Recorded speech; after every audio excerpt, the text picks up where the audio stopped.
안녕하세요. 정책 읽어주는 세미나에 오신 여러분 환영합니다. 저는 마포구 육아종합지원센터 센터장 이미애입니다. 안녕하세요. 저는 경기도 고양시 유치원에서 원장을 역임하였고 현재는 서영대학교 유아교육과 외래교수로 있는 김미자입니다. 네, 우리가 이 유보통합 실행안에 대한 거 이야기하기 전에 우리가 이 4차 중장기 보육 계획에 대한 좀 기본적인 이해가 필요해요. 일단은 이 1차, 2차, 3차는 좀 기관 중심의 어떤 서비스 질 향상 뭐 이런 거였다면 이 4차에서는 일대 추진 전략이 부모의 양육 역량의 강화예요. 그러니까 부모의 종합적인 양육을 지원하는 거를 우리가 일대 추진 전략으로 넣었다라는 게 굉장히 중요한 변화죠. 첫 번째, 부모급여 도입하겠다. 100만 원. 이미 24년부터 적용되고 있습니다. 그리고 지금 현장에 저출생으로 아이도 없지만 100만 원 부모급여 주니까 12개월 미만의 영아들을 찾아볼 수가 없어요. 반면에 저희 센터 같은 이 시간제 보육실에는요, 어린이집에 종일보육 맡기는 것보다 시간제 보육을 내가 바우처 쓰는 게 훨씬 더 경제적이야 라는 이 MZ 부모님들의 이 의견이 반영이 돼서 사실상 이 가정 어린이집에도 아이가 없는 현실이거든요. 그리고 이제 두 번째로 육아쉼표라고 그래서 지금 2년째 시범 운영하고 있는 종합적 육아 지원 서비스를 제공한다라는 거죠. 여기 영유아 포괄 개념도 한번 슬라이드 자세히 보세요. 이게 가정 양육하는 가정의 아이를 예를 들어서 어린이집을 보낼 수도 있고 혹은 부모님들이 그 지역사회 내에서 가정에서 양육할 수도 있다라는 개념이에요. 그 이유는 뭐냐면 저희 같은 센터를 기관의 허브로 이용해서 지역사회 내에 중복되고 있는 다양한 인프라를 네트워크를 만들어 가지고 부모가 아이를 책임지고 키를 키워가자는 이런 부분을 조금 강화하자라고 이해하시면 될 것 같아요. 그리고 뭐 두 번째, 세 번째는 보시다시피 기관의 서비스 질을 뭐 이제 상향시키겠다. 그리고 이제 세 번째는 교사의 전문성을 강화하겠다. 이거는 1, 2, 3, 4차에 쭉 추진되어 오고 있는 거고요. 유치원 제3차 유아교육 발전 방안도 동일한 내용이라고 생각하시면 되겠습니다. 그래서 오늘의 이 유보통합 실행안은요, 이 기본적인 중장기 보육 기본 계획을 조금 염두에 두시고 이제 진행되는 이제 정책을 읽어주는 세미나 참여하시면 되겠습니다. 네, 교수님, 그러면 이 세미나를 위해 도와주신 자문위원을 소개해 주세요. 네, 보육 분야 자문위원은요. 국공립 단독 건물인 서강 어린이집 김영명 원장님, 국공립 복합 건물 키운 어린이집 유은영 원장님, 깊은샘 영재 정영란 마포 민간 어린이집 연합회 회장님, 곤지곤지 조성호 마포 가정 어린이집 연합회 회장님, 마포구청 직장 오애순 마포 직장 어린이집 연합회 회장님을 포함해서 총 8분의 자문위원들께서 도움을 주셨고요. 유치원에서는 서울 신정 단설 국공립 유치원 김명나 원장님, 삼성 그린 사립유치원 김승희 원장님께서 자문 의견을 주셨어요. 네. 유보통합 실행계획안의 목차는 추진 배경, 그간의 경과, 추진 체계 및 전략, 주요 내용으로 구성되었고요. 교수님께서 이 실행계획안에 대한 추진 배경을 좀 간략하게 설명해 주세요. 네, 크게 세 가지로 볼 수 있습니다. 첫째는 저출생 문제인데요. 저출생 위기 극복을 위해서 믿고 맡길 수 있는 양육 환경 조성이 시급하다. 둘째는 영유아의 건강한 성장을 위한 생애 초기 교육의 중요성을 강조한 것이에요. 셋째는 유치원과 어린이집 간의 차이가 결국 아동 권리의 차별이 되면 안 되고 저출생 문제로 영유아가 더 귀한 이 시기에 더 이상 늦출 수 없다. 그래서 이제는 유보통합을 해야 한다는 것으로 볼 수 있어요. 네, 그렇죠. 저출생 위기에 적극 대응하고 생애 초기 건강한 성장, 그리고 아이들의 배움을 지원하기 위해서 이 유보통합으로 영유아의 교육이나 보육에 이 이원화된 체계를 대전환하자라는 시점으로 도래했다고 볼 수 있겠습니다. 유보통합의 히스토리를 살펴보면요.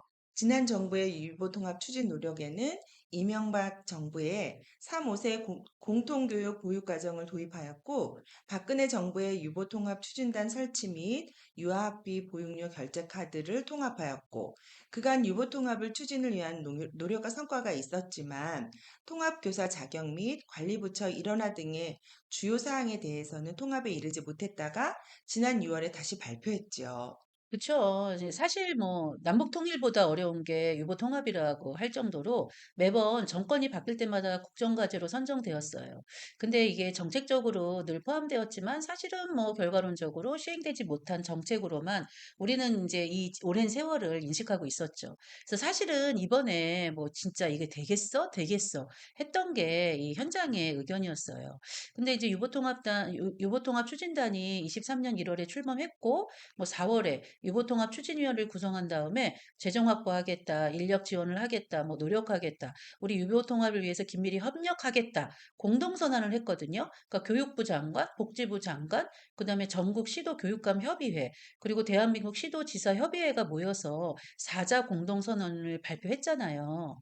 네, 그 후에 바로 유보통합 관리체계 일원화 방안을 발표하면서 보건복지부, 지자체의 영유아 보육 업무를 교육부와 시도교육청으로 이관하되 중앙과 지방 순차적으로 이행한다고 했어요.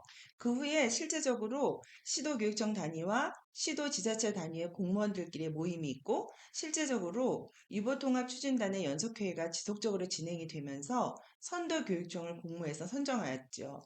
23년 9월에는 우선 이행 과제와 실천 방안을 발표해서 선도교육청을 중심으로 급간식비 추가 지원, 유아학비 보육료 추가 지원 등 추진하고 드디어 23년 12월에는 중앙 단위 영유아 보육 사무를 교육부로 일원화하는 정부 조직법 개정안이 통과되었지요.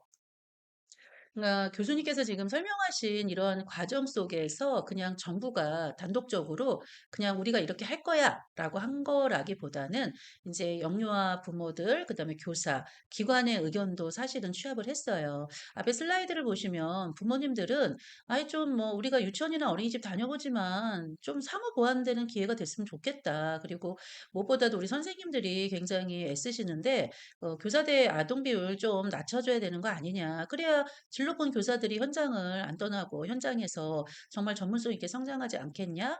이런 의견들을 많이 주셨죠.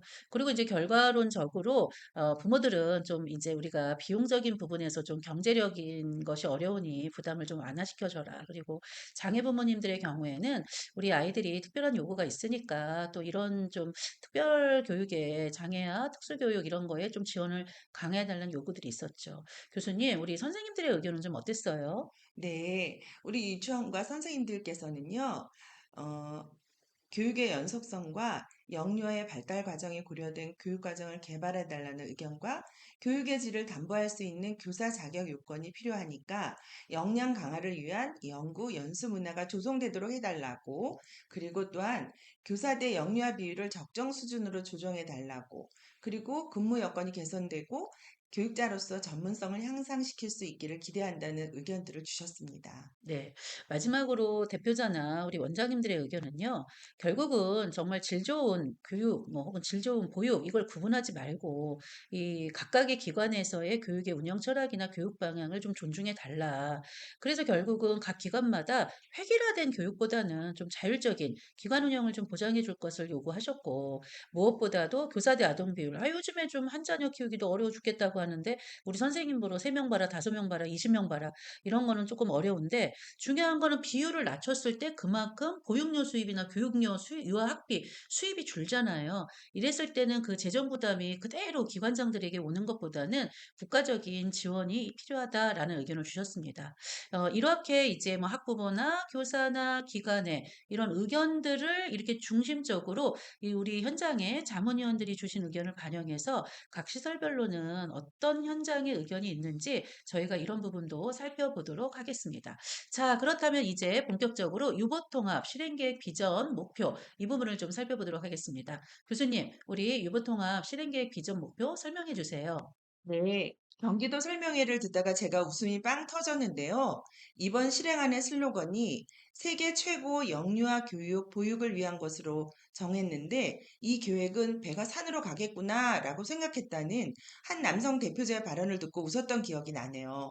유보통합의 비전은요, 아이가 행복하고 아이 키우기 좋은 나라이고 목표는 세계 최고 수준의 영유아 교육, 보육 체계 구축입니다.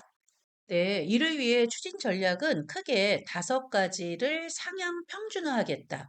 그리고 5가지는 통합하겠다. 이렇게 구분하고 있어요. 교수님, 우선 5가지 상향 평준화에는 무엇이 있나요? 네, 5대 상향 평준화 과제는 충분한 이용 시간 및 일수를 보장하겠다. 교사대 영유아 비율을 개선하겠다. 단계적 무상 교육 보육을 실현하겠다. 통합 연수 체계를 마련하겠다. 수요 맞춤 교육 보육 프로그램을 강화하겠다고 제시했어요. 음, 상세한 내용은 저희가 뒤에서 다시 살펴볼 거고요. 그러면 5대 통합까지는요? 네, 편리하고 공정한 입학 방식을 마련하겠다. 통합 교원 자격 양성 체계를 개편하겠다. 교사 처우를 개선하겠다. 영유아 교육과정 개발을 적용하겠다. 기관 설립 운영 기준을 마련하겠다고 제시했어요. 네, 그러면 지금부터 5대 상향 평준화 과제를 중심으로 자문위원들께서 주신 각 시설별 현황과 저희가 좀 이렇게 매칭하면서 비교도 하고 자세히 살펴보도록 할게요. 네, 첫 번째가 충분한 이용 시간 및 일수를 보장한다는 것인데요. 큰 틀에서 보면 희망하는 영유아 누구나 하루에 12시간 이용할 수 있고, 그러니까는 이 12시간이 기본 운영 8시간에다가 맞춤형 돌봄 4시간 체계를 구축하겠다는 거잖아요. 그러니까 결국은 교육과 돌봄 이제 이게 모든 거를 이렇게 다 하나로 이제 합치겠다는 건데 이런 거는 결국은 맞벌이 가정이나 자영업자에게 휴일 근무나 다양한 돌봄 수요에 대해 대응할 수도 있도록 하겠다. 그리고 뭐 토요일이나 휴일에도 일하는 이런 가정들이 많잖아요. 그래서 거점 기간을 운영하겠다라는 거를 볼 수 있어요. 교수님, 유치원은 운영 시간이 어린이집에서 좀 짧고 또 방학도 있는 것으로 아는데 현실은 어떤가요? 네, 공립단설 서울 신정유치원의 경우에는요, 일과 운영 시간에는 담임 선생님이 애쓰시지만 아침 7시부터 9시까지 아침 돌봄, 그리고 9시부터 오후 1시 반까지는 누리교육 과정, 그리고 1시 반부터 7시 반까지는 방과 후 교육 과정으로 이루어집니다. 그런데 방과 후 과정 단일 연령 또는 혼합 연령 구분 없이 학급당 18명 이내라고 답하셨어요. 그리고 사립도 비슷하지만 사립 유치원 대부분은 차량을 운행하지만 공립 유치원은 차량을 대부분 운행하지 않고 있어요. 하지만 최근에는 공립 유치원도 차량 운행하는 곳이 늘어나고 있는 추세이긴 합니다. 공립유치원도 차량을 운행하는군요. 제가 지금은 뭐 센터장으로 일했고 원장으로 일하기 전에는 저도 이제 유치원 교사였는데 제가 일을 했던 유치원 90년대 초반에는 대부분 주 1회 정도 도시락을 먹거나 아니면은 뭐 12시 정도면 다 귀가를 했거든요. 그런데 지금 유치원의 사례를 들어보니까 유치원도 돌봄 기능이 확대됐는데 이번에 발표한 실행 이제 계획안도 요거 통합이 돼도 결국은 돌봄이 더 강화된다는 얘긴데 이제 공립유치원 사례를 지금 말씀해 주셨는데 사립유치원은 어떤가요? 네, 실제 사립 유치원들도요. 실제 교육 일수가 240일이고 방학은 한 2주 정도 실시하고 있는데 그것도 일주는 자율 운영을 하고 있어요. 결과적으로 방학이라고 하면 일주 정도가 되는 것이에요. 국공립은 여름 방학은 37일, 겨울 방학은 34일, 그리고 2월에는 학년 말 방학이 21일 정도 됩니다. 하지만 방과후는 어린이집과 마찬가지로 방학이 없어요. 그래서 긴급 돌봄은 오후 4시 30분 이후에 학부모님의 비상 상황이 발생했을 때나 당직 교사가 남아서 돌보시고 또는 원장 선생님도 같이 돌보시는 추세예요. 그리고 하지만 토요일과 공휴일에는 없어요. 어린이집은 어떠신가요? 네, 유치원도 조금 돌봄의 기능이 많다라고 생각이 드는데요. 어린이집은 보육사업 안내 책자에 딱 명시되어 있기는 해요. 그런데 요즘의 추세는 국공립이나 민간이나 가정이나 할 것 없이 운영위원회를 통하여 우리가 운영일을 조금 줄일 수 있어요. 그래서 예전만 하더라도 토요일은 당연히 저희가 보육을 실시했는데 이제 운영위원회를 통하면 토요일은 사실상 보육이 없는 경우도 조금 많고요. 직장형 어린이집의 경우는 조금 달라요. 직장 어린이집은 이제 사업주가 명령에 따라서 이제 예를 들어서 뭐 365일 이제 뭐 하이닉스 뭐 이런 공장에 있는 직장 어린이집이다 하는 경우는 예를 들어 365일 어린이집을 운영할 수도 있고요. 혹은 또 이제 의료원 어린이집이다라고 하면은 토요일 당연히 저희가 보육을 할 수도 있고요. 그래서 직장 어린이집의 경우에는 사업주가 요구하는 데에 따라 조금 다를 수 있고 나머지 국공립이나 민간, 가정 또 뭐 협동 이런 데는 운영위원회를 통하여 운영위를 조금 결정한다라고 생각하시면 될 것 같습니다. 교수님, 상향 평준화라고 했으니까 다양한 시설 유형 중에서 가장 많은 예산이 투입되는 국공립 단설 어린이집은 주 6일 이상 서비스 제공이 가능할지 좀 궁금해요. 현재 국공립 단설 어린이집의 방학은 어떤가요? 국공립 유치원도 방과 후 과정은 방학 없이 연중 운영해요. 그런데 토요일과 공휴일을 운영하지 않죠.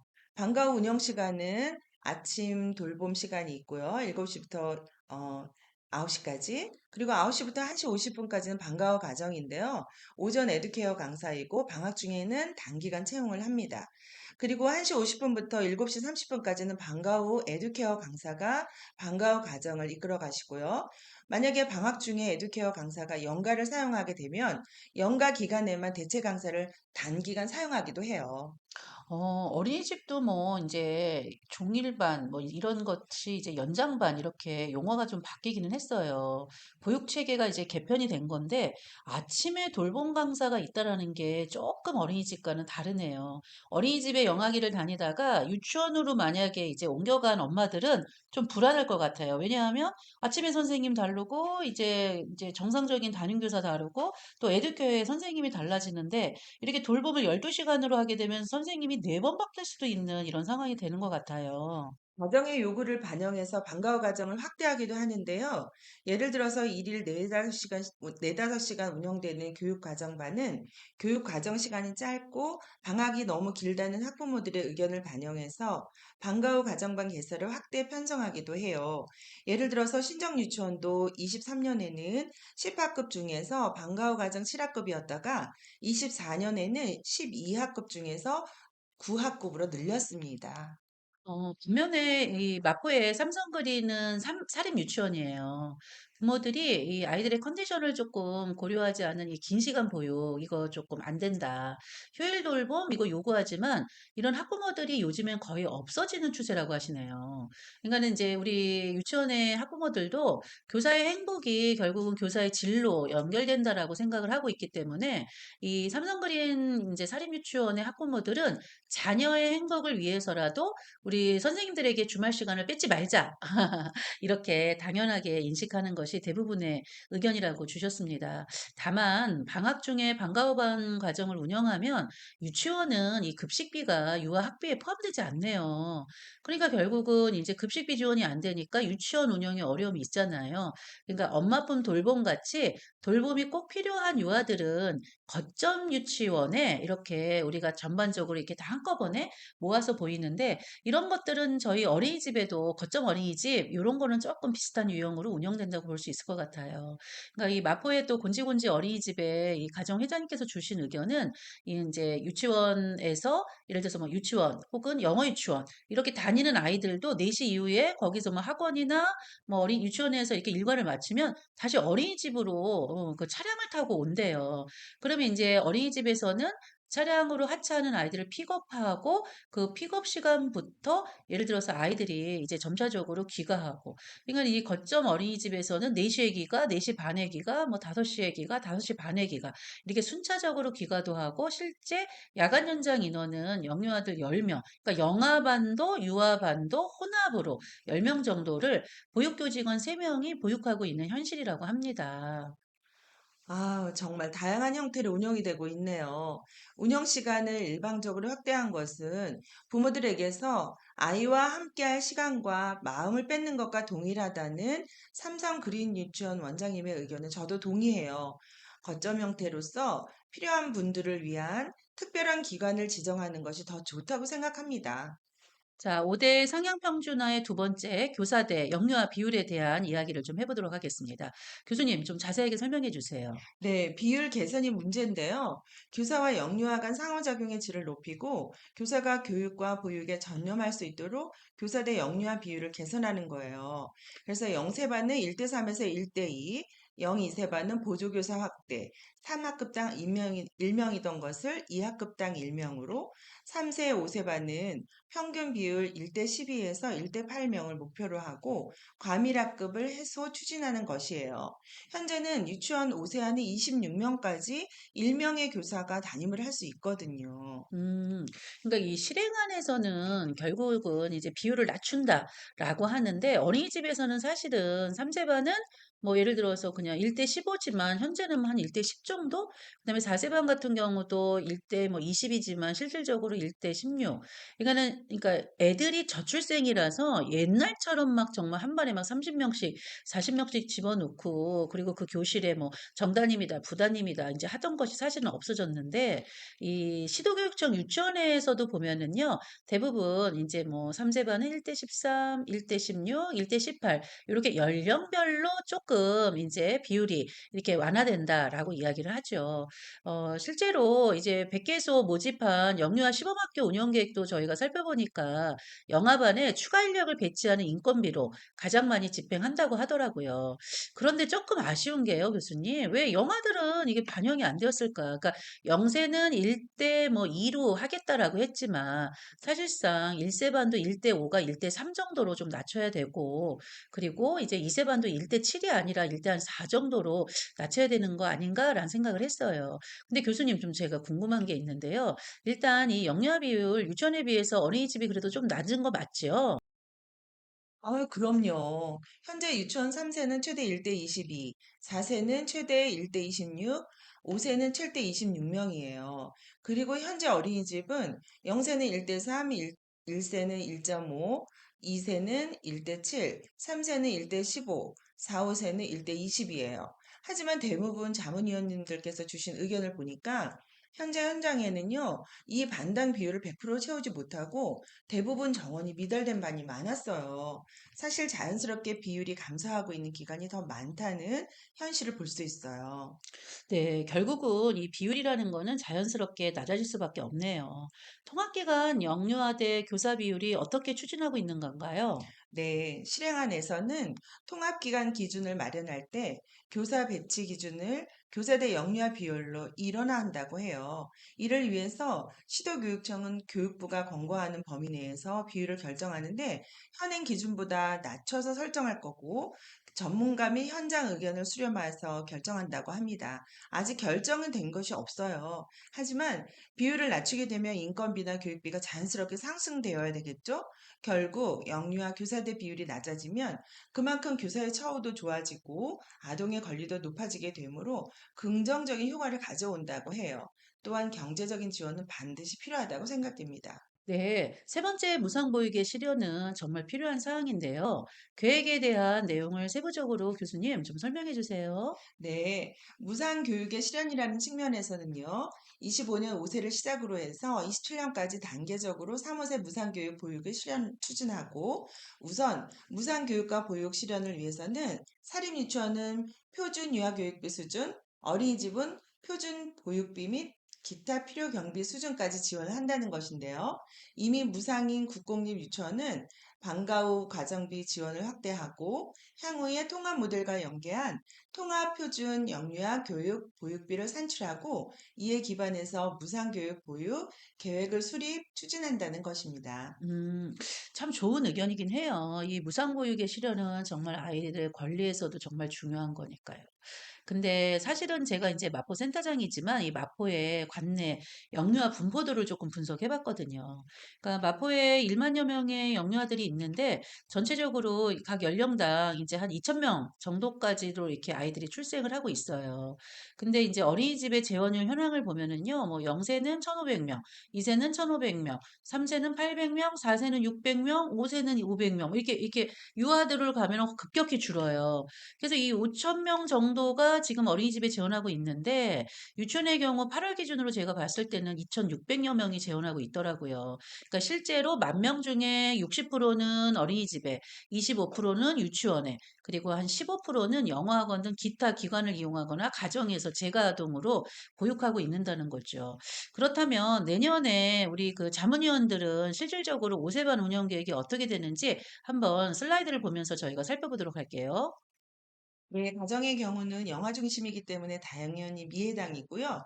민간의 경우는 17명, 국공립 복합 건물의 경우에는 3호세 통합을 고려 중인데 현재는 4호세 통합반으로 7명이 재원 중이고요. 유아 대기자가 없어서 고민 중인 상황입니다. 단독 국공립 경우에는 통합반을 같이 운영하고 있어요. 4호세 17명과 통합아동 5명으로 총 23명으로 운영 계획에 있어요. 마포구 직장 어린이집들의 수요가 많아져서 영아 중심으로 운영되는 곳이 많고 규모에 따라서 만 5세반이 설치된 곳들도 있고 회사의 지원 여부에 따라서 소수 인원이어도 단독반으로 운영이 되거나 아니면 4, 5세 통합반으로 운영되는 곳들도 있어요. 단, 회사는 지점 또는 지방으로의 발령 등의 상황이 있어서 내년 운영을 확정하지 못하는 경우가 있거든요. 음, 어린이집은 정말 유형별로 다양한 25년의 계획이 있네요. 반면에 교수님, 유치원의 25년 운영 계획은 어떤가요?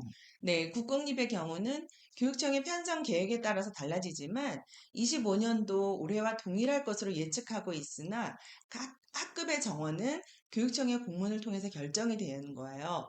마포구 사립유치원의 경우는 교실 개수에 제한이 있어서 5세반을 2개 반으로 구성하고 12명씩 총 24명으로 계획하고 있어요. 살펴보니까 가장 과밀한 학급은 단설 유치원으로 49명 현원에 3학급이면 1대 16이니까 정말 유치원에도 아이들이 없네요. 이렇게 되면 시범 영유아 학교가 주변에 지정이 된다면 블랙홀처럼 지역사회 내 유아들이 다 집중될 수 있을 것 같아요. 자, 이제 네 번째 상향 평준화 과제는 통합 연수 체계 마련이에요. 제가 아무래도 센터장이다 보니까 교사 교육이 저희 사업이라서 저는 이 항목에 가장 관심도가 많습니다. 상세 내용을 좀 살펴볼게요. 4대 분야 중점 연수를 하겠다라고 하면서 전체 교원이 교육, 보육 전문가로서 역량을 함량할 수 있도록 4대 분야 중심의 맞춤형 직무 연수를 중점적으로 추진하겠다는 거죠. 이것을 위해서 교육청과 지역 대학과의 협력으로서 양질의 연수 프로그램을 개발하고 또 이 프로그램을 보급하고 이것을 적극적으로 이제 추진한다고 하네요. 맞아요. 분야는 크게 교육과정, 영유아 지원, 영유아 정서발달 지원, 특별한 영유아 지원으로 구분이 되는데요. 세부 내용은 교육과정의 경우 사립유치원 어린이집 교사의 교육과정 실행 역량을 강화한다는 거고, 반면에 영유아들을 위해서는 모든 영유아의 발달과 성장, 배움을 체계적으로 지원하는 교사의 전문성 분야를 강화하겠다는 거예요. 결국 1번과 2번은 동일한 의견인데 2번 항목은 수업 경진대회나 놀이사례 공유 등으로 볼 수 있겠어요. 세 번째는 영유아 마음 건강, 정서 심리 지원 역량을 강화하는 분야와 네 번째 특수교육 대상 장애 위험, 이주 배경 아동 등 특별한 요구에 대응한다는 계획은 매우 기대가 되는 분야입니다.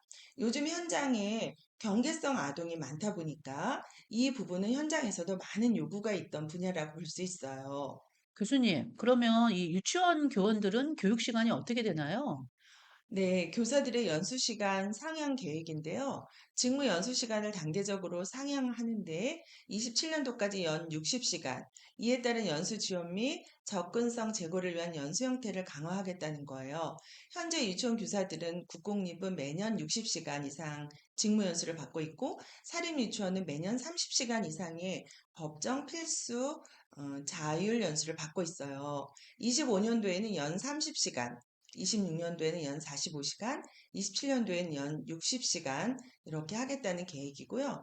영유아 교사의 학습 공동체 활성화와 기관 내 자율 연수 운영 등을 통한 연구, 연수 문화 조성할 계획입니다. 음, 현재 어린이집은요, 이제 법적으로 3년마다 40시간을 꼭 이수를 해야 자격을 유지할 수 있는 보수교육에만 법적으로 명령이 되고 있어요.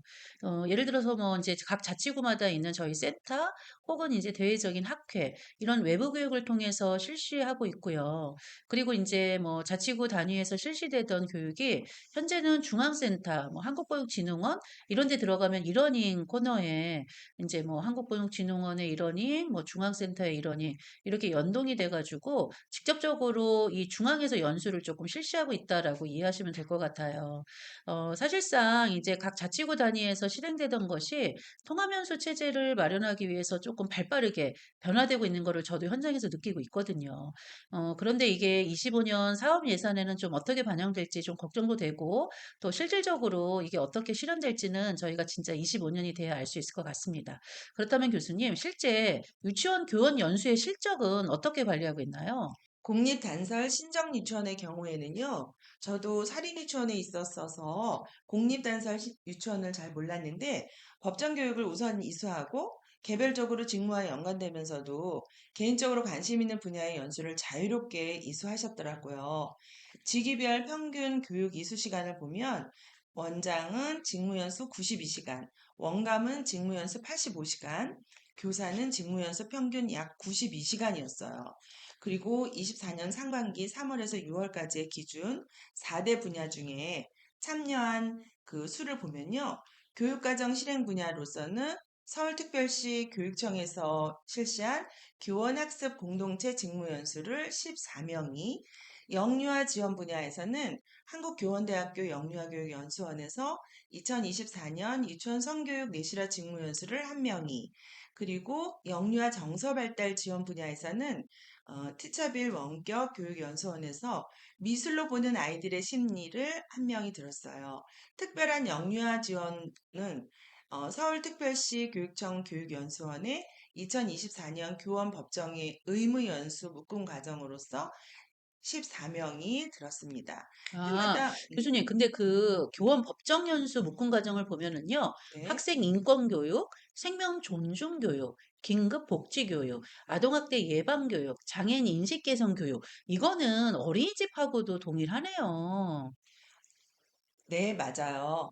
해마다 상반기에는 주로 필수 직무 연수를 이수하고 여름 방학부터 하반기에 4대 분야 관련 연수를 비롯해서 개인이 관심 있는 분야의 연수에 참여하는 편인데요. 마포 그린 사립 유치원에서는 교육청에서 안내한 필수 교육이 너무 많다 보니까 교육 시간을 채우기에만 급급하고 교육 내용에 대한 이해와 현장에서의 숙지 및 실천이 부족한 것 같다고 의견을 주셨어요. 그러니까 유치원도 결국은 국공립과 이 사립은 또 이제 상황이 좀 다르다. 이렇게 이해할 수 있을 것 같아요. 네. 상향 편준화의 그 마지막은 수요 맞춤 교육 프로그램의 강화예요.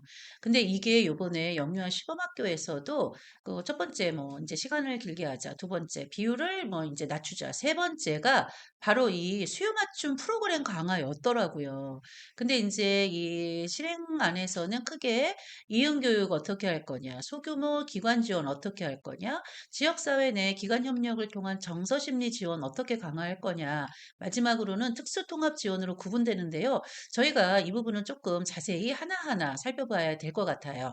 교수님, 우선 이응 교육에 대해 설명해 주세요. 네, 2세 영아 대상으로는 기본생활 습관, 신체 운동 활성화, 그리고 놀이 중심, 교육, 체험 등을 확대해서 3, 5세 누리교육 과정의 연계를 강화하고요.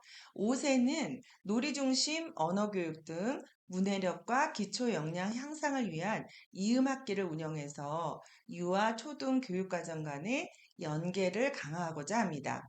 그리고 유치원과 어린이집은요. 초등학교 매칭형 이음학기 시범 사업을 추진하는데요.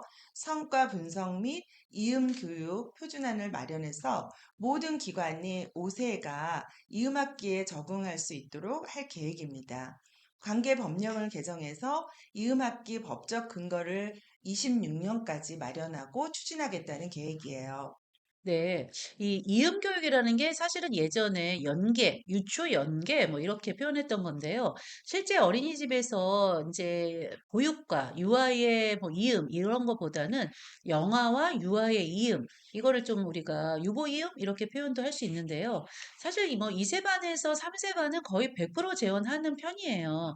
특별하게 3세 때 유치원으로 옮기는 경우를 제외하고는 뭐 이제 자연스럽게 어린이집에 어린이집은 원내에서 연계 교육이 이루어진다고 볼 수 있어요. 하지만 어린이집이나 유치원은 유초 이음에 대해서는 통일된 하나의 기준이 있었다면 좋겠다는 개인적인 의견이에요. 예를 들어 제가 박사 논문 같은 경우 유초 연계를 위한 5세반 보육교사의 유초 연계 역량 강화 프로그램을 개발을 했었었는데요. 그 프로그램을 개발했을 때만 하더라도 유치원 이제 교사의 지도서에는 당연하게 유초 연계가 있었는데 어린이집의 교사용 지도서에는 사실은 이 개념 자체가 없었거든요.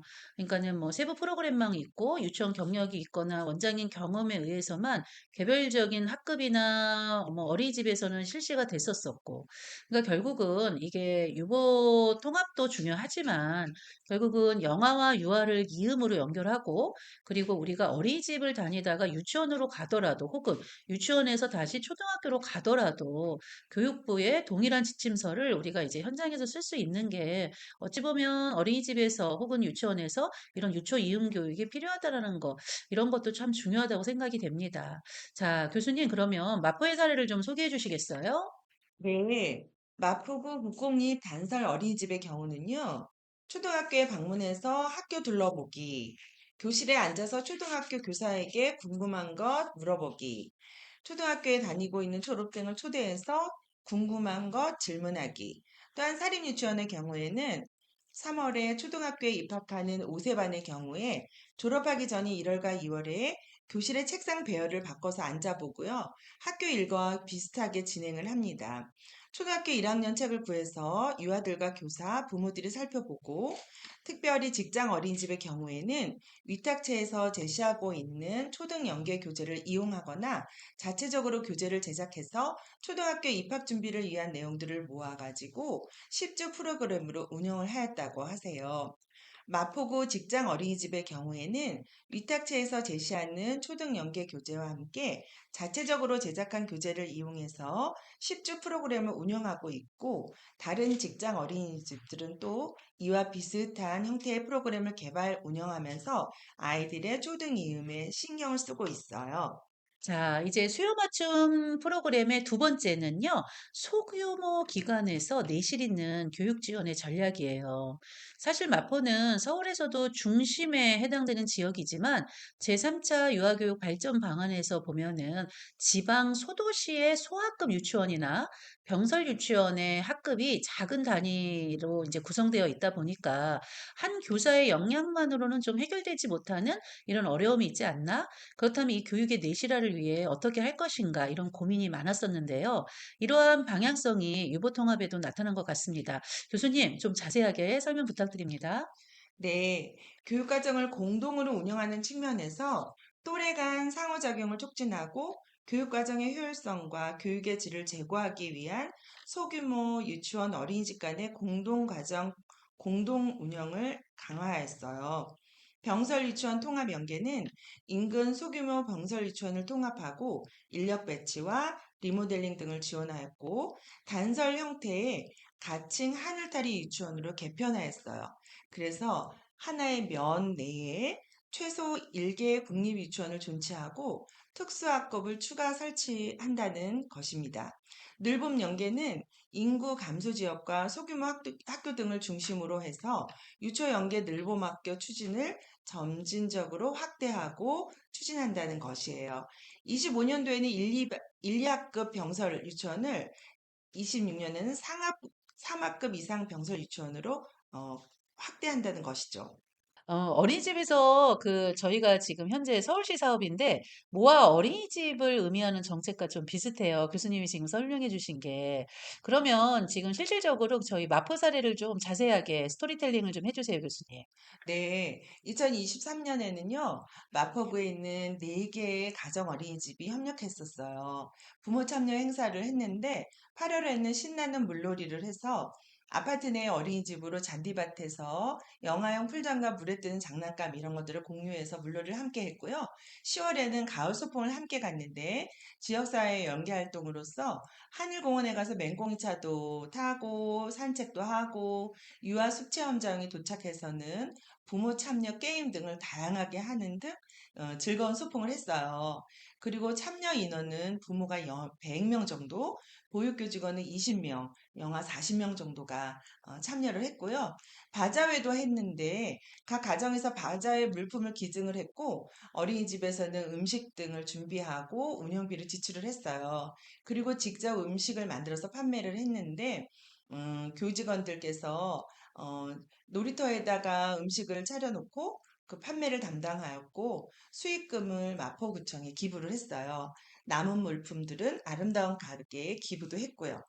그리고 2024년 서울형 모아 어린이집에서는 마포동 이 공동체에서는요, 앞으로의 4월 달에는 모래놀이, 그리고 교재 교구 공동구매, 그리고 5월에는 봄소풍, 5월에 또 어린이 어깨동무 스토리움으로 즐거운 시간들을 보냈죠. 네. 수요 맞춤 보육 프로그램의 세 번째는 이제 앞서서 저희가 통합연수 체계에서 언급되었던 정서 심리 지원 강화한다는 전략이에요. 왜 티처빌에서 정서 심리 지원 30시간 인제 이수했다라고 우리가 국공립 단설의 사례를 조금 들어봤잖아요.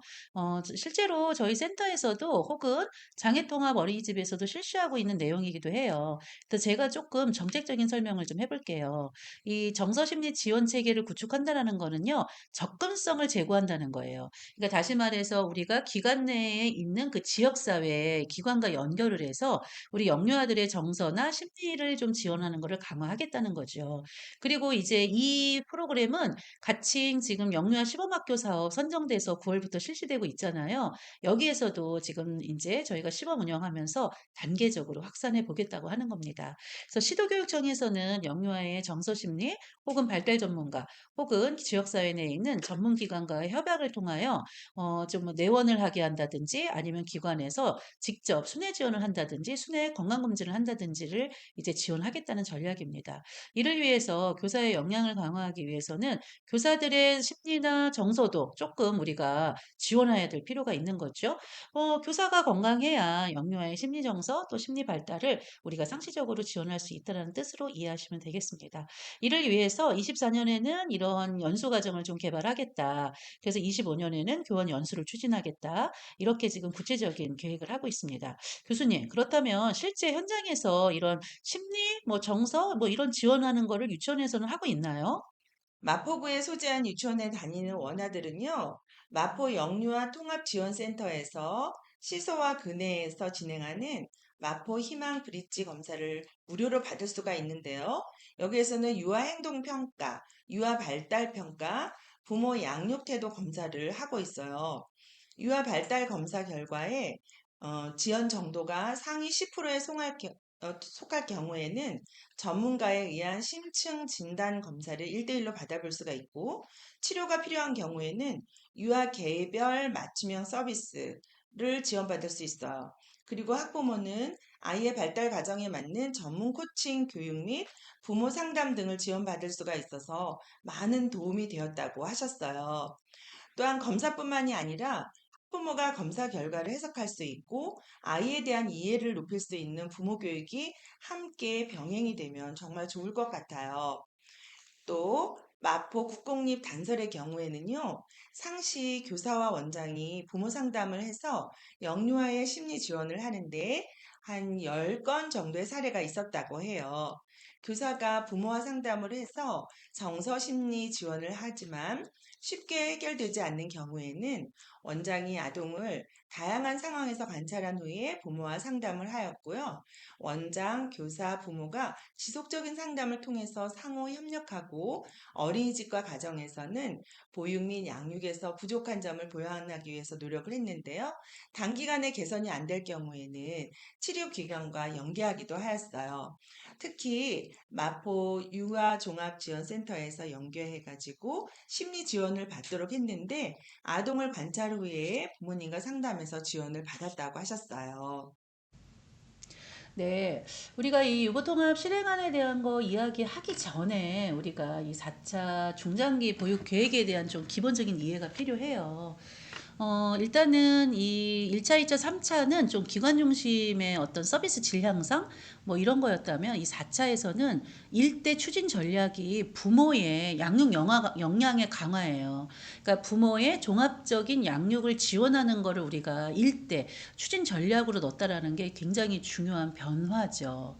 첫 번째, 부모급여 도입하겠다. 100만 원. 이미 24년부터 적용되고 있습니다. 그래서 지금 현장에 저출생으로 아이도 없지만 100만 원 부모급여 주니까 12개월 미만의 영아들을 찾아볼 수가 없어요. 반면에 저희 센터 같은 이 시간제 보육실에는요, 어린이집에 종일보육 맡기는 것보다 시간제 보육을 내가 바우처 쓰는 게 훨씬 더 경제적이야 라는 이 MZ 부모님들의 이 의견이 반영이 돼서 사실상 이 가정 어린이집에도 아이가 없는 현실이거든요. 그리고 이제 두 번째로 육아쉼표라고 그래서 지금 2년째 시범 운영하고 있는 종합적 육아 지원 서비스를 제공한다라는 거죠. 여기 영유아 포괄 개념도 한번 슬라이드 자세히 보세요. 이게 가정 양육하는 가정의 아이를 예를 들어서 어린이집을 보낼 수도 있고 혹은 부모님들이 그 지역사회 내에서 가정에서 양육할 수도 있다라는 개념이에요. 그 이유는 뭐냐면 저희 같은 센터를 기관의 허브로 이용해서 지역사회 내에 중복되고 있는 다양한 인프라를 네트워크를 만들어 가지고 부모가 아이를 책임지고 키를 키워가자는 이런 부분을 조금 강화하자라고 이해하시면 될 것 같아요. 그리고 뭐 두 번째, 세 번째는 보시다시피 기관의 서비스 질을 뭐 이제 상향시키겠다. 그리고 이제 세 번째는 교사의 전문성을 강화하겠다. 이거는 1, 2, 3, 4차에 쭉 추진되어 오고 있는 거고요. 유치원 제3차 유아교육 발전 방안도 동일한 내용이라고 생각하시면 되겠습니다. 그래서 오늘의 이 유보통합 실행안은요, 이 기본적인 중장기 보육 기본 계획을 조금 염두에 두시고 이제 진행되는 이제 정책을 읽어주는 세미나 참여하시면 되겠습니다. 통합 어린이집으로 운영하고 있는 어린이집과 유치원을 기준으로 좀 소개를 해볼게요. 우선 국공립 단설 어린이집으로 장애 통합 취약 보육을 운영하는 곳의 사례인데요. 8명의 장애아가 재원을 하고 있고 영아반에도 발달 지연이 의심되는 아동이 다니고 있어요. 일상적으로 부모와 아동에 대한 상담과 지원이 이루어지고 있는데 치료 기관을 이용하고 있는 아동의 경우에도 꾸준히 상담을 지속함으로써 실제 어린이집에서 일반화의 성과가 나타날 수 있도록 하고 있고요. 개별화 교육 계획안을 작성할 때 치료실에서 협력 의뢰서를 받아 기초 자료를 활용을 합니다. 전문 컨설턴트의 지원을 1년에 2차례 정도 정기적으로 지원을 받고요. 작업 치료사가 근무 중이세요. 그리고 장애아 진단은 받지 않았지만 어린이집에서 지원을 하고 호전이 된 경우에는 많이 있고요. 어린 영유아이기 때문에 조기에 발견해서 적절한 지원을 했을 때 좋아지는 경우를 많이 경험하고 있다고 하셨어요. 또한 같은 의미로 국공립 단설 유치원의 경우에는 유치원마다 차이가 있는데 신정 유치원의 경우를 들어보면요. 특수학급이 2반 있는데 4, 5세 반이 있고요. 특수교육 대상자가 4세는 4명, 5세는 3명. 특수교육 대상자 외에 지원이 꼭 필요한 유아는 3세가 1명이 있다고 합니다. 그리고 담당 교사는 특수교사 2명, 에듀케어 강사 1명, 특수교육 실무사 1명, 특수보조 인력이 1명인데요. 자체 채용을 하였고 방과후 과정 시간에는 특수유아를 지원하고 있는 실정입니다. 장애 유아 실제 지원 사례는요. 교육 과정 시간에 7명의 특수 유아들이 자신이 소속된 원학급에서 통합 교육을 받는데 이때 특수 교사와 특수 교육 실무사가 이 유아들을 교육하고 지원하고 있어요. 약 1대2 정도 되죠. 그리고 방과후 가정반에는 특수 에듀케어 강사와 보조 인력이 1명이 4명의 특수 유아를 별도의 특수학급에서 보육하고 있고요. 방과 후 가정 시간에는 역통합 교육을 계획해서 소그룹으로 비장애 유아들과 함께 특수학급에서 활동하는 시간을 갖고 있어요. 특수교육 대상자로 선정되진 않았지만 지원이 꼭 필요한 유아가 있는 반에는 단시간 근무자를 채용해서 개별 지원을 하고 있죠. 연계해서 제가 우리 마포 사립 유치원의 사례를 조금 이제 이야기를 하면 뭐 이제 사례라기보다는 이제 사립 유치원에서는 이런 의견이다라는 제안이에요. 장애통합반 운영 시 특수교사가 꼭 배정돼야 되는데 인건비를 좀 지원했으면 좋겠다라는 제안이 있었고요. 사립 유치원의 경우는 장애통합반을 운영을 하지만 사실적인 부분도 그렇고 장애아를 통합해서 교육한다는 게 현장의 요건이 사실은 잘 제대로 갖춰지 있지 않다라는 이런 고민을 이야기해 주셨어요. 그러니까 결론적으로 장애 통합반은 장애아 통합시설이 잘 갖추어진 국공립 전문기관을 조금 지정해서 운영하는 것이 합리적이지 않을까 이런 의견을 주셨고요. 또 결국은 또 부모들은 내 아이 장애 진단 받기를 좀 거부하는 것도 있지만 사실상 또 병원에서도 장애 진단 잘 해주지 않습니다. 그러니까 주의력이 결핍된 과잉행동 장애, 뭐 ADHD라고 하잖아요. 혹은 또 이제 경계성 유아들이 좀 많아짐에 따라서 아이들 관리에 대한 생활지도에 대한 좀 어려움이 있다라고 해요. 그러니까는 결국은 이 아이들은 장애를 갖고 있는데 이제 일반 아동에게 뭐 수업을 방해한다든가 도전적인 공격적 행동을 한다든가 이런 것이 우리 담임 교사들의 좀 고민이다라는 거죠.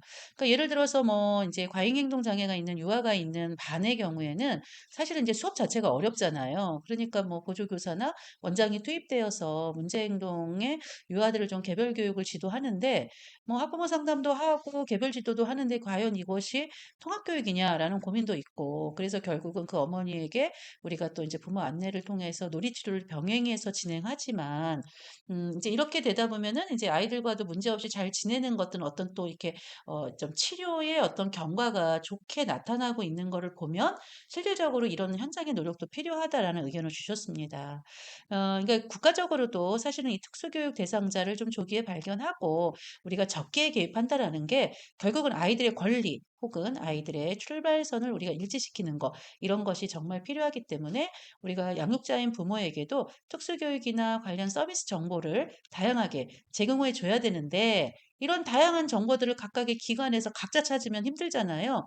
그러니까 이런 것들을 좀 행정에서 이제 동일하게 정보 서비스를 좀 해주면 좋겠다라는 제안도 있었어요.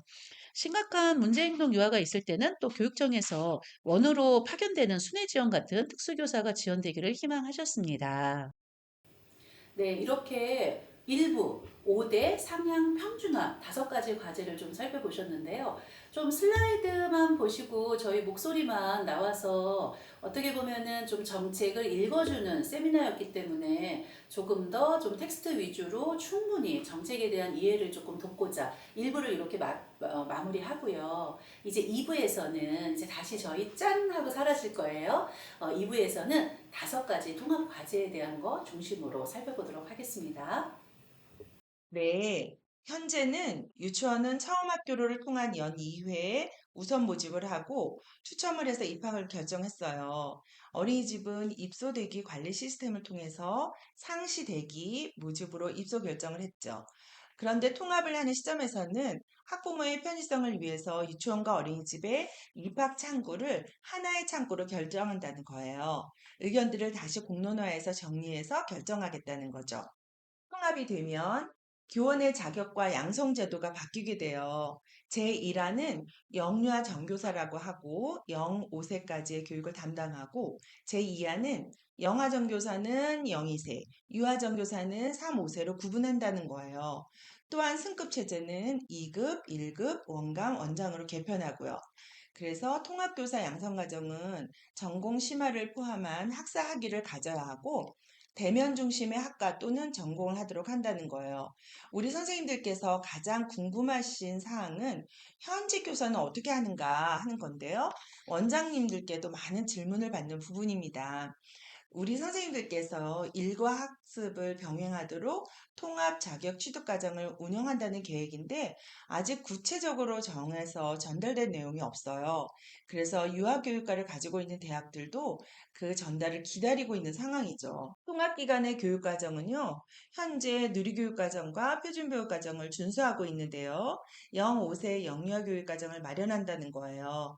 각 연령의 특성과 과정 간의 연계성을 충분히 고려하겠다는 원칙을 바탕으로 전문가들의 의견과 국가의 교육 대계를 고려하여 세계 최고의 유아교육을 하기 위한 과정을 만들어내시리라고 생각합니다. 또한 국가, 즉 교육부와 교육청에서 교육과정을 지원한다는 거죠. 통합기관의 설립과 운영 기준은요, 국가, 지자체 법인으로 설립 주체를 한정합니다. 사립기관은 이제 신설하지 않는 거예요. 현재 유치원은요, 국가, 지자체, 법인, 개인이 설립하고 운영할 수 있었거든요. 또한 어린이집도 국가, 지자체, 법인, 단체, 개인이 설립하고 운영할 수가 있었어요.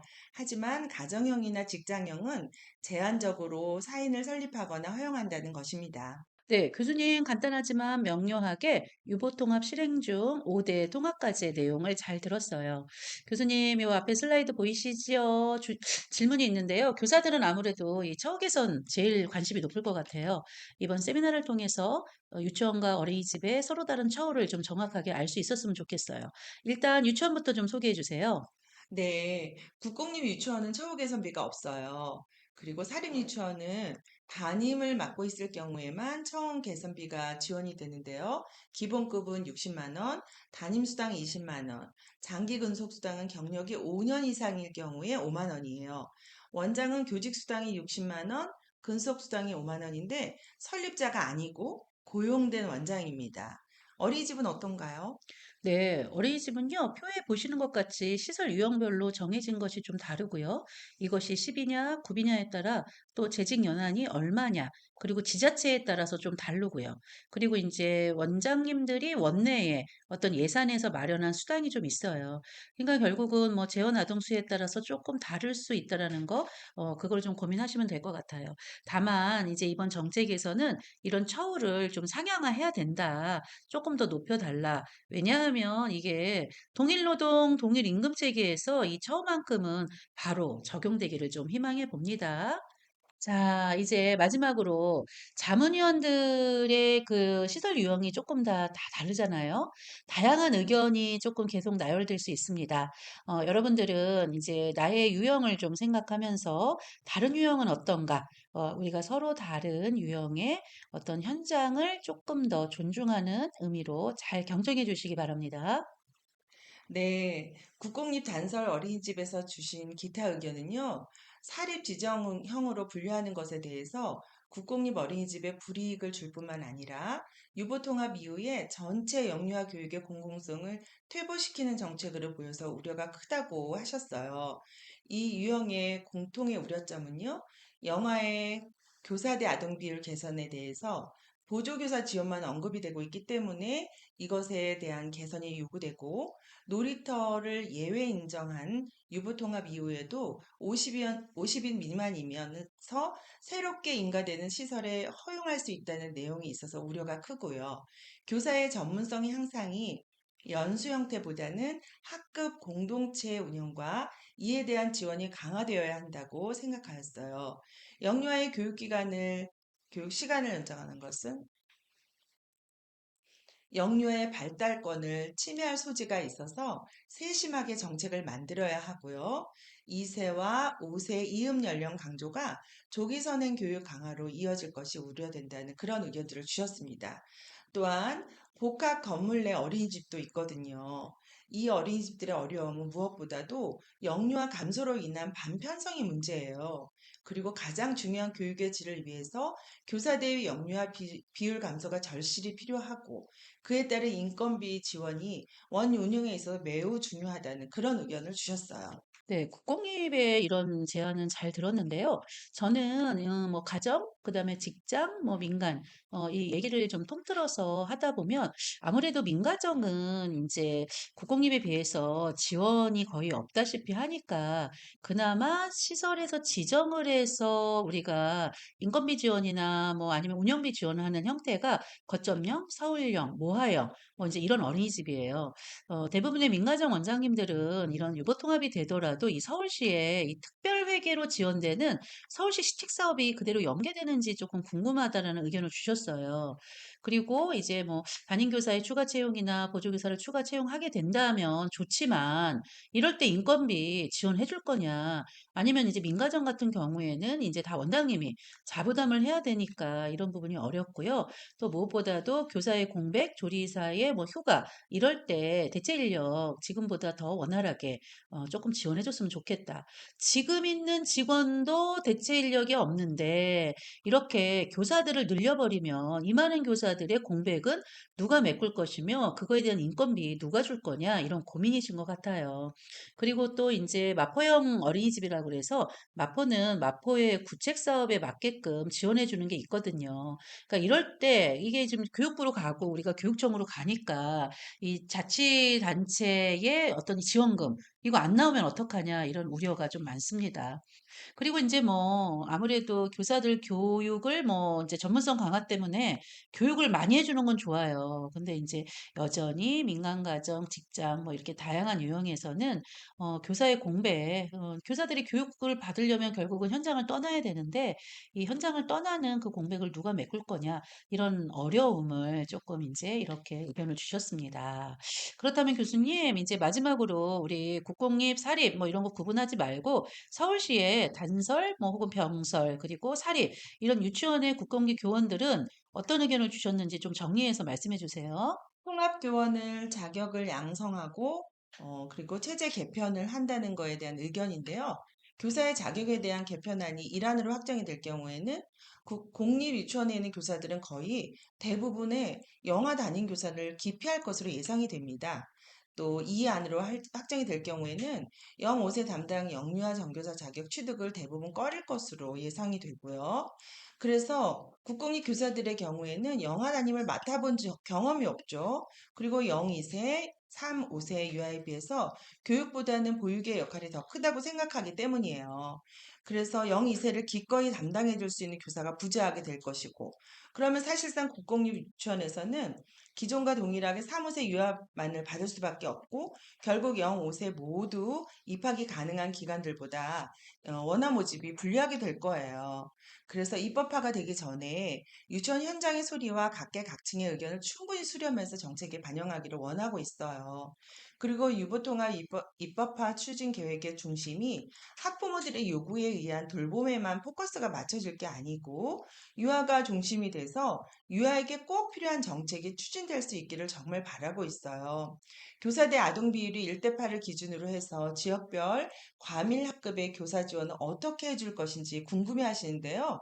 현재 1대 24명이 1대 8, 3대 24가 될 경우에 지원되는 교사의 임용, 인건비 지원, 이런 것들이 정말 문제가 될 것 같거든요. 각 유치원마다 사립의 특색에 맞게 교육과정 내용이 상이하고 교육비 금액도 달라요. 무상교육으로 지원되는 금액 이외에 원 운영비는 어떤 식으로 해결을 해줄 수 있는지 구체적인 계획안이 필요한 시점입니다. 운영시간, 표준 유아 교육비, 면적 등을 획일화해서 적용할 경우에는 자칫 유치원의 존립을 흔들 수가 있어요. 기관별 여건에 맞춰서 선택하고 운영할 수 있도록 다양성과 자율성을 실질적으로 보장하는 그런 쪽으로 추진되어야 한다는 의견이에요. 짠! 저희 이제 2부를 이렇게 마치는데 저희가 뭐 민가정의 사례 그리고 국공립 어린이집 사례 그리고 이제 교수님께서 마지막에 이제 단설, 사립 이렇게 정리를 해주셨어요. 무엇보다도 이렇게 어려운 세미나였을 텐데 교수님께서 경기도에서 이제 사립 유치원 원장님도 하셨고 또 경기도에 있는 학교의 유아교육과 교수님으로도 지금 이제 재직을 하고 있기 때문에 이 총체적으로 이 유보통합 어떻게 되면 좋을까요? 유보통합은 대한민국의 모든 아이들이 행복하기 위해서 그리고 모든 아이들이 기쁘고 편안하게 그리고 선생님들이 행복하게 일하실 수 있고 학부모님들이 만족하실 수 있는 세계 최고의 유아교육이 되었으면 좋겠습니다. 네, 굉장히 어려운 이제 제안에도 교수님께서 흔쾌히 승낙해 주시고 또 저희가 조금 기술력이 부족하지만 이렇게 스튜디오에서 이 정책을 읽어주는 세미나를 조금 제작하려고 노력을 했습니다.